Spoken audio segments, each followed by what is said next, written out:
हवामान प्रमाणानुसार देय होणारी विमा रक्कम जिल्ह्यातील अनेक बागायतदारांना यावर्षी अजून मिळालेली नाही। या संदर्भात कोकण भवन दापोली येथे एका महत्त्वपूर्ण बैठकीचे सोमवार दिनांक 13 जानेवारी रोजी आयोजन करण्यात आले होते। या बैठकीत नक्की काय निर्णय होतो याकडे जिल्ह्यातील अनेक बागायतदारांचे लक्ष वेधून घेतले होते। डॉक्टर बाळासाहेब सावंत कृषी विद्यापीठ दापोलीचे कार्यकारी सदस्य श्री सुनील दळवी या बैठकीला ऑनलाईन उपस्थित होते। पुनर्रचित हवामान आधारित फळपीक विमा योजना सन 2023-24 करिता राज्यात राबविण्यात आली आहे।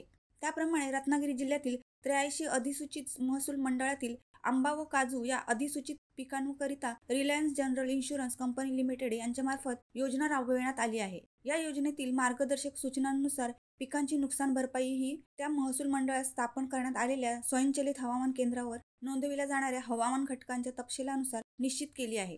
लागू झालेल्या हवामान प्रमाणानुसार ट्रिगर देय होणारी विमा परतावा रक्कम विमा कंपनीमार्फत बागायतदारांना अदा केली जाते। सन 2023-24 मध्ये रत्नागिरी जिल्ह्यातील एकूण 36,818 लाभार्थींनी योजनेत सहभाग घेतला होता। यानंतर विमा कंपनीकडून प्राप्त माहितीनुसार एकूण रक्कम 7,979 कोटी रुपये विमा परताव्यापोटी विमाधारक लाभार्थींना मंजूर झालेले आहेत। परंतु यामध्ये लांजा, राजापूर, दापोली व रत्नागिरी या तालुक्यातील काही महसूल मंडळात हवामान प्रमाणक ट्रिगर लागू न झाल्याने विमाधारक बागायतदारांना हा विमा परतावा मिळालेला नाही। या बागायतदारांच्या तक्रारीची दखल घेऊन जिल्हाधिकारी कार्यालयात 23 ऑक्टोबर 2024 रोजी बैठक आयोजित करण्यात आली होती। याविषयी जिल्हानिहाय तक्रार निवारण समितीची विभागीय कोकण आयुक्तालयात बागायतदारांच्या तक्रारीची चौकशी व दखल घेण्यासंदर्भात 13/1/2025 रोजी ही बैठक संपन्न झाली।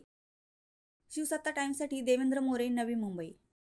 दे धडक बेधडक वृत्त देणाऱ्या आपल्या शिवसत्ता टाइम्स न्यूज चॅनलला लाल बटन दाबून सबस्क्राईब करा आणि बेल आयकॉनला क्लिक करायला विसरू नका।